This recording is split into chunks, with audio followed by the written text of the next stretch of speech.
हाँ तो बच्चों, कैसे हैं आप सब। जैसा कि आप सभी को पता है, अपना एक्सरसाइज 7.2 चल रहा था। 7.2 में बच्चों आज लेने वाले हैं क्वेश्चन नंबर 8। चलिए इसकी लैंग्वेज को समझते हैं क्या लिखा हुआ है। तो बच्चों क्वेश्चन नंबर 8 की जब आप लैंग्वेज पढ़ेंगे तो आपको ए और बी की वैल्यू दे रखी होगी, ठीक है। इसके अलावा आपको एक रिलेशन और दे रखा है एपी और एबी में। वो क्या है? एपी बराबर है 3/7 एबी के। एक बात और कही है कि जो P है ना, वो लाइन AB पर आ रहा है, मतलब P AB पर स्थित है, और आपसे कहा है कि P को ही निकालो। तो बच्चों सबसे पहले इसका इस्तेमाल करते हैं। इसने कहा है कि लाइन AB लो सबसे पहले। तो बच्चों ये लाइन अपन ने AB ले ली, ठीक है। अब इस AB पर ही कहीं ना कहीं कौन है? P है। अब वो यहाँ हो सकता है, यहाँ हो सकता है, यहाँ हो सकता है, कहीं भी हो सकता है। चलो मैंने ले लिया पॉइंट P को, यहाँ ले लिया, ठीक है। अब इसके बाद उसने कहा है कि इसको निकालो। अब आपको बच्चों ए और बी भी दे रखा है। ए कितना है? -2 -2। बी आपके पास है बच्चों 2, -4। अब आपने बच्चों question number first, question number second किया है। इसको निकालने के लिए आपको ये रेशो पता होना चाहिए, मतलब अनुपात आपको पता होना चाहिए। अब आपको रेशो तो नहीं दे रखा, लेकिन हाँ रेशो की जगह ये दे रखा है, तो इसको ये अपन पकड़ते हैं। बच्चों आपको पता है ये मल्टीप्लाई में है, इधर आएगा तो डिवाइड में आ जाएगा। तो एपी के अपॉन में कौन आ जाएगा? AB, और यहाँ बचा रह जाएगा 3/7, ठीक है बच्चों। अब इसको आप रेशो में बदल सकते हो ना। एपी और AB का जो रेशो है वो है 3/7। इन दोनों को अनुपात में लिख सकते हैं, तो ये भी अनुपात में आ जाएगा। तो इसका मतलब पता चला ए से पी तक कितना है? 3 है। ए से पी तक 3 है, मतलब ये वाला पार्ट बच्चों कितना आ रहा है? 3। फिर ए से बी तक, ए से बी तक कितना दिख रहा है आपको? 7। ए से बी तक कितना दिख रहा है? 7। तो ए से बी तक आपको 7 दिख रहा है, मतलब यहां से यहां तक का पार्ट जो है वो है 7। ओके बच्चों, अब आप खुद देख सकते हैं, यहां पर ये 3 है और ये पूरा 7 है। तो ये कितना बचेगा? तो आप कहोगे सर पूरा 7 था, ये 3 था, तो 7 में से 3 को हटा दो, ये बच जाएगा। तो हटा दो बच्चों, कितना बचा? तो ये बचेगा 4, ठीक है। तो आपको पता चल चुका है जो P है ना, वो AB को 3 और 4 के रेशो में डिवाइड करता है। तो यहां लिख देंगे बच्चों P divide the line AB in ratio 3:4। Hindi में क्या लिखोगे बच्चों? बिंदु P रेखा AB को 3:4 के अनुपात में विभाजित करता है। अब इसके बाद यहाँ कौन सा फॉर्मूला लगाएंगे बच्चों? अपन सेक्शन फॉर्मूला लगा देंगे। क्या लगा देंगे? सेक्शन फॉर्मूला, मतलब विभाजन सूत्र। फॉर्मूला आपके पास पता है क्या होता है? P बराबर, मैंने याद करने की आपको ट्रिक बताई थी पहले, M1 M2 को लिख लो सभी जगह, M1 और M2 को, ठीक है। यहाँ पर भी सेम काम करेंगे, M1 और M2 को लिखेंगे, और यहाँ पर भी M1 और M2 को लिखेंगे। आपको पता है बच्चों, आगे X वाला होता है और पीछे Y वाला होता है। 1 के साथ 2, 2 के साथ 1, 1 के साथ 2, 2 के साथ 1। चलो वैल्यू रखते हैं अब यहाँ पर। तो बच्चों यहाँ पर पहले अपन M1 M2 की वैल्यू रखेंगे। अब आपको पता है M1 कितना है? 3 है, और M2 कितना है? 4 है। X1 और Y1 आपको पता है, X2 और Y2 पता है। चलो रखो बच्चों यहाँ। तो M1 3 और 4 है, M1 तो 3 है, M2 4 है। नीचे भी सेम काम करेंगे, M1 3 M2 4। यहाँ पर भी बच्चों M1 तो 3 और M2 4, फिर सेम टू सेम M1 3 और M1 4। अब यहाँ X2 X1 को रखना है। X2 2 है, X1 माइनस का 2 है, X2 तो 2 है, X1 माइनस का 2 है, Y2 माइनस का 4 है, और फिर Y1 आ गया, Y1 माइनस का 2 है। इसको सॉल्व करते हैं बच्चों। तो 3 को 2 से करेंगे 6 आएगा, 4 को 2 से करेंगे 8 आएगा। यहाँ प्लस माइनस टकराएंगे तो माइनस बनेगा। नीचे क्या चल रहा है बच्चों? दोनों को प्लस करने पर 7। यहाँ पर भी सेम टू सेम, दोनों को मल्टीप्लाई करेंगे तो 12 आएगा। दोनों बच्चों अलग अलग साइन है तो माइनस ही जीतेगा। फिर इन दोनों को मल्टीप्लाई करेंगे तो फिर से 8 आएगा। यहाँ पर भी अलग अलग साइन है तो माइनस ही जीतेगा। और अपॉन में दोनों को प्लस करने पर 7। बच्चों यहाँ देख सकते हैं अलग अलग साइन है तो माइनस होंगे, तो माइनस का 2 आएगा क्योंकि बड़ा 8 है, और अपॉन में 7। यहाँ सेम साइन है तो प्लस हो जाएंगे, तो 20/7, और साथ में साइन माइनस का क्योंकि माइनस वाले प्लस हो रहे हैं। और यही क्या है बच्चों? P की वैल्यू, और यही आपका आंसर है। और क्वेश्चन नंबर 8 आपका कंप्लीट होता है। जैसा कि बच्चों क्वेश्चन नंबर 9 आप यहाँ देख सकते हैं। क्वेश्चन नंबर 9 में बच्चों आपको पॉइंट ए और पॉइंट बी की वैल्यू दे रखी है। अब इसमें आपसे क्या करने के लिए बोला गया है, तो बच्चों सीधी सी बात है, इन दोनों को मिलाने वाली एक लाइन है। तो बच्चों सबसे पहले अपन एक लाइन बना लेते हैं, माइनस का 2,2 और बी वाले को अपन नाम देते हैं 2,8। इन दोनों पॉइंट को मिलाने वाली लाइन को बच्चों क्या किया जा रहा है, 4 बराबर टुकड़ों में तोड़ा जा रहा है। अब 4 बराबर टुकड़े करना है बच्चों मुझे इस लाइन के। तो बच्चों देखो मैंने एक कट लगाया, तो 1 और 2 टुकड़े हो चुके हैं। फिर एक और अगर मैं कट लगाता हूं तो 1 2 3 टुकड़े हो चुके हैं। और फिर अगर मैं एक और कट लगाऊं तो 1 2 3 4, तो 4 टुकड़े हो गए। अब 4 टुकड़े करने वाले जो पॉइंट है, मतलब जो बिंदु है, जैसे कि ये रहा, ये रहा, ये रहा, इनको आपको निकालना है। जब आप लैंग्वेज पढ़ेंगे तो समझ जाएंगे बच्चों। तो इस पॉइंट को मैं मान लेता हूं P है, इसको Q है और इसको R है। ठीक है, इन तीनों पॉइंट को मुझे निकालना है। तो बच्चों देखो टुकड़े कैसे हैं, बराबर हैं। ठीक है, जब बराबर होते तो मैंने आपको पहले भी बताया था क्वेश्चन नंबर 2 के अंदर कि जब भी टुकड़े बराबर हो तो उनका रेशो 1 1 1 लिया जाता है। तो इस पार्ट की वैल्यू भी 1 होगी, इसकी भी 1 होगी, इसकी भी 1 होगी और इसकी भी 1 होगी। अब बच्चों बात करते हैं Q की। किसकी बात करते हैं, Q की। तो Q को जब आप देखोगे तो Q के इधर 2 टुकड़े आ रहे हैं और Q के इधर भी 2 टुकड़े आ रहे हैं, मतलब दोनों तरफ के पार्ट आपस में बराबर आ रहे हैं। और जब दोनों तरफ के पार्ट बराबर आते हैं, मतलब रेशो बराबर आ जाता है, अनुपात बराबर आ जाता है ये दोनों, तो अपन कौन सा फॉर्मूला लगाते हैं, मिड पॉइंट, मतलब मध्य बिंदु। तो अपन यहाँ पर मिड पॉइंट लगाएंगे। तो बच्चों अपन यहाँ पर सबसे पहले Q की बात करते हैं। तो Q जो है ना, वो अपन कह सकते हैं Q is a mid point of AB। Q AB का मध्य बिंदु है। अब AB का मध्य बिंदु है क्यों, क्योंकि 2 टुकड़े इधर आ रहे हैं, 2 टुकड़े इधर आ रहे हैं, इसलिए Q एकदम बीचों बीच माना जाएगा। तो Q की वैल्यू को अपन यहां से निकाल लेंगे। फॉर्मूला आपके पास अवेलेबल है। फॉर्मूला क्या होगा बच्चों, x1 प्लस x2 अपॉन 2, फिर y1 प्लस y2 अपॉन 2। ठीक है, अब बच्चों यहां से x1 x2 कहाँ मिलेगा, तो x1 x2 a और b के अंदर मिलेगा। तो इस वाले को आप x1 y1 मान लो और इस वाले को x2 y2 मान लो। वैल्यू रखो बच्चों। तो x1 की जगह माइनस का 2, फिर प्लस x2 की जगह 2 और अपॉन में 2। y1 की जगह आप देख सकते हैं बच्चों, y1 की जगह 2 आ रहा है और y2 की जगह 8 आ रहा है और अपॉन में 2। यहाँ आप देखोगे अलग अलग साइन है तो माइनस हो जाएंगे, और माइनस होंगे तो 0 बचेगा, अपॉन में 2। सेम साइन है, प्लस होंगे तो 10 आएगा और अपॉन में 2।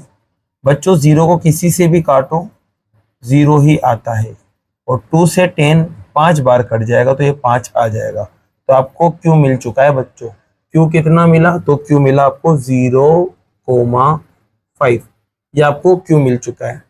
अब बच्चों 2 बचे रह गए, एक तो P और एक R। तो बच्चों 2 मिनट के लिए इस वाली लाइन को भूल जाओ कि ये है ही नहीं। आप देखो लाइन A से Q तक है, कहां से कहां तक, A से Q तक। जब लाइन A से Q तक होगी तो P के इधर भी एक टुकड़ा होगा और P के उधर भी एक टुकड़ा होगा, मतलब P जो है ना वो AQ का मिड पॉइंट है।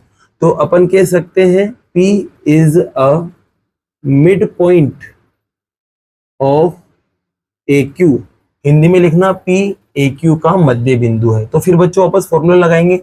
अब यहाँ पर x1 y1 x2 y2 किसके अंदर देखे जाएंगे, A और Q के अंदर। तो A के अंदर x1 y1 है तो Q वाला क्या हो जाएगा, x2 y2। तो इसको x2 y2 पर नहीं देखेंगे। ठीक है, अब बच्चों डायरेक्ट फॉर्मूला लिख दिया, वैल्यू रखेंगे। तो फॉर्मूला क्या कहता है, x1 प्लस x2। तो x1 माइनस का 2 है और x2 आपके पास 0 है और अपॉन में 2।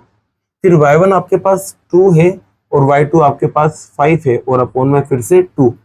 इन्हें बच्चों जब आप प्लस करेंगे तो माइनस का 2 और अपॉन में 2 आएगा सही, इन्हें प्लस करेंगे तो 7 अपॉन 2। 2 से 2 कट जाएगा एक बार और ये माइनस एज इट इज। तो P आपके पास मिला माइनस का 1 और यहाँ पर मिला 7। ये इस क्वेश्चन का आंसर है। तो आपको P भी मिल चुका है। अब बचा रह गया R। तो R जो है बच्चों, अब इस लाइन को भूल जाओ, R जो है वो QB के एकदम बीच में आ रहा है। R QB के बीच में आ रहा है क्योंकि इधर भी एक टुकड़ा और इधर भी एक टुकड़ा है। तो इसका मतलब जो R होगा वो भी बच्चों क्या होगा, मिड पॉइंट होगा। क्या होगा, मिड पॉइंट। और किसका मिड पॉइंट होगा बच्चों, वो क्यूबी का। तो हिंदी में लिखना आर क्यूबी का मध्य बिंदु है। इस वजह से आर की जब वैल्यू निकालेंगे तो वापस से यही फॉर्मूला लगाएंगे और ये फॉर्मूला लगाएंगे, तो इसमें x1 y1 किस में देखा जाएगा इस बार, q और b में। तो बच्चों इन दोनों को हटा दो यहाँ से और q और b में, तो इसको अगर x1 y1 मानते हो तो ये क्या हो जाएगा, x2 y2। अब फॉर्मूला कहता है x1 प्लस x2, x1 0 है और x2 2 है और अपॉन में 2 आ जाएगा, y1 5 है और y2 8 है और अपॉन में 2 आ जाएगा। यहाँ इन्हें प्लस करेंगे तो 0 प्लस 2 बनेगा और अपॉन में 2 आएगा। इन्हें प्लस करेंगे तो बच्चों 13 अपॉन 2 आएगा।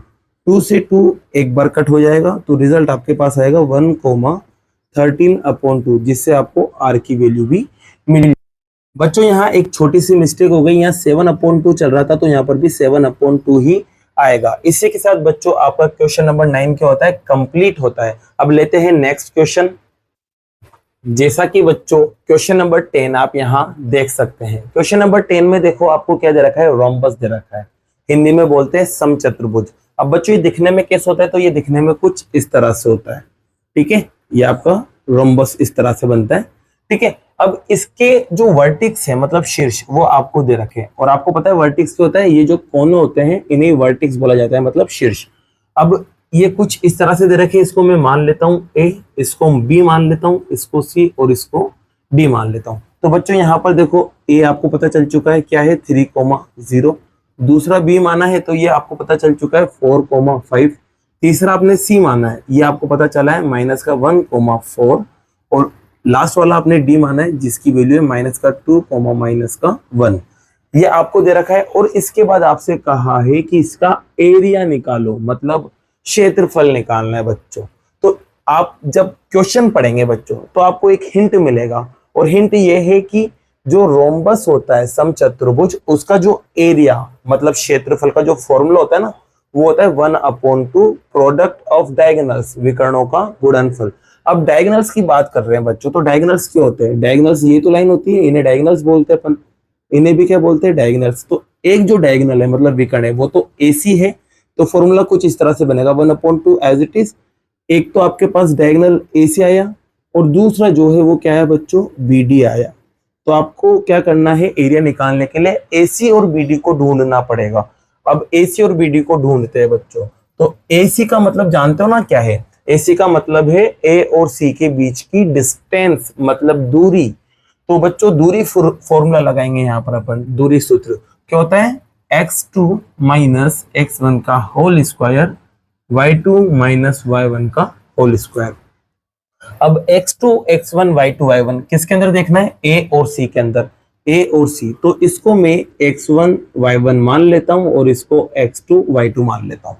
वैल्यू रखते हैं बच्चों फॉर्मूले में, तो सबसे पहले लिखा हुआ है x2 माइनस का 1 है यहाँ पर, फिर फॉर्मूले वाला माइनस, फिर x1 आपके पास 3 है और इसका होल स्क्वायर। y2 बच्चों कितना है, तो y2 आप देखोगे 4 है, फिर माइनस y1 देखो कितना है 0 और इसका भी होल स्क्वायर। अब यहाँ देखो बच्चों दोनों सेम साइन है, प्लस हो जाएंगे, प्लस होने पर माइनस का 4 बनेगा और माइनस के 4 का स्क्वायर 16 होता है। यहाँ पर भी सेम टू सेम 4 बचेगा, 4 का स्क्वायर फिर से 16 आएगा। इसको जब आप बच्चों प्लस करोगे तो 32 आएगा और 32 के जब आप फैक्टर करोगे तो 2 इंटू 2 इंटू 2 इंटू 2 इंटू 2 कर लेना, आप ऐसे करके निकाल लेना, आपको मिल जाएगा रिजल्ट। अब यहाँ से क्या करना है बच्चों, जोड़े बनाना है और एक एक बार बाहर लिखना है। तो यहाँ पर 2 जोड़े बन गए, तो 2 बार 2 यहाँ से बाहर आ जाएगा और इसका जोड़ा नहीं बना तो ये रूट के अंदर रहेगा। इसको सोल्व करेंगे तो 4√2 आएगा, यहाँ लगा देना यूनिट मतलब इकाई, ठीक है। आपको ऐसे मिल चुका है। अब बात करते हैं BD की, तो BD ये रहा, तो चलो BD भी निकालते हैं बच्चों। और BD निकालेंगे तो फॉर्मूला आपके पास लिख ही दिया आपने, यहाँ पर डायरेक्ट वैल्यू रखते हैं। अब BD के अंदर x2 y2 x1 y1 किसी को भी मान लो, जैसे कि मान लो यहाँ पर x1 y1 ये है तो x2 y2 क्या हो जाएगा, D हो जाएगा, ठीक है। वैल्यू रखते हैं बच्चों, तो फॉर्मूला कहता है x2, पहले तो x2 कितना है -2, फिर फॉर्मूले का माइनस, फिर x1 आपके पास 4 है और इसका होल स्क्वायर। y2 कितना है बच्चों, y2 आपके पास -1 है, फिर फॉर्मूले का माइनस, फिर y1 कितना है, तो y1 आपके पास 5 है और इसका स्क्वायर। बच्चों दोनों सेम साइन है तो प्लस हो जाएंगे, प्लस होने पर 6, माइनस का 6 और माइनस के 6 का स्क्वायर प्लस का 36, यहाँ पर भी -6 आएगा तो इसका स्क्वायर वापस से 36, दोनों को प्लस करेंगे तो कितना आएगा 72। 72 के बच्चों जब आप टुकड़े करेंगे तो आपको कुछ इस तरह से रिजल्ट मिलेगा, 2 × 2 × 2 × 3 × 3। आप करके देख लेना, 72 के टुकड़े कुछ ऐसे ही मिलेगा। यहाँ से इसका जोड़ा बन चुका है और इसका जोड़ा बन चुका है, तो यहाँ पर से बच्चों आपके एक तो 2 बाहर आएगा और एक 3 बाहर आएगा, अंदर क्या बचा रह जाएगा, ये वाला √2। बच्चों इसको जब आप मल्टीप्लाई करोगे तो 6 आएगा और यहाँ √2, पीछे लगा देना यूनिट मतलब इकाई। ओके, अब कुछ भी नहीं करना, वैल्यू रख दो यहाँ पर, तो वैल्यू रखेंगे 1/2 एज इट इज। AC की बात करें तो AC क्या मिला बच्चों, 4√2। बात करें BD की तो BD क्या मिला, 6√2। ठीक है बच्चों, अब आप देख सकते हैं 2 से 4 कट जाएगा 2 बार। अब जो बचा है उसे लिखते हैं, यहाँ बचा रहेगा 2√2, यहाँ बचा रहेगा यहाँ 6√2। ठीक है, आपको पता है बच्चों बिना रूट वाले से मल्टीप्लाई होगा तो क्या बनेगा 12, और बच्चों यहाँ पर √2 मल्टीप्लाई होंगे तो मैंने ये भी बता रखा है आपको चैप्टर नंबर 8 में, क्या बनेगा 2। जब भी रूट वाले नंबर सेम हो उन्हें मल्टीप्लाई करते तो रूट हट जाता है, नंबर को एक बार लिख देते हैं। अब इसे मल्टीप्लाई करेंगे तो क्या आएगा 24, और पीछे लगा देना बच्चों स्क्वायर यूनिट, क्योंकि अपन ने क्या निकाला है एरिया, हिंदी में लिखना बच्चों वर्ग इकाई। ठीक है, जब भी एरिया निकालो तो ये आपको पीछे लगाना है और यही आपका क्या है आंसर है। और क्वेश्चन नंबर 10 बच्चों आपका क्या होता है, कंप्लीट होता है। अब बच्चों बाकी के जो क्वेश्चन है वो नेक्स्ट चैप्टर में करते हैं। अगर वीडियो पसंद आई हो तो वीडियो को लाइक कीजिए, चैनल को सब्सक्राइब कीजिए। Thank you so much.